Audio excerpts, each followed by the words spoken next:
Жақсы мен жаманды да көрді көзің, сонда да мұқалмады өр мінезің.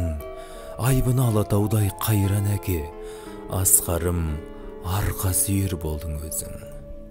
Беріліп ғажабына бала күннің, қадірін сол бақыттың жаңа білдім. Өлшеусіз өнегеңді өлең көрсем, жетер ме құдіреті қаламымның? Сен жүрген жол қысқарып, сапар бітті. Сонда да жанға медет батан құтты. Әкетай, көруші едім тек өзіңнен, мейірім тұнып тұрған қаталдықты. Көз жазып қара шалдан қалған ауыл, құлазып түсе алмайды арнаға бір. Артыма қарайлау мен келем үнсіз, арқалап сағынышты салмақ ауыр. Өскен соң өлмес мұра өлең күйіп, басымды көрмеген бос бедел күйіп. Мен үшін адамзатта жан жоқ сірә, сенен өр, сенен асқақ, сенен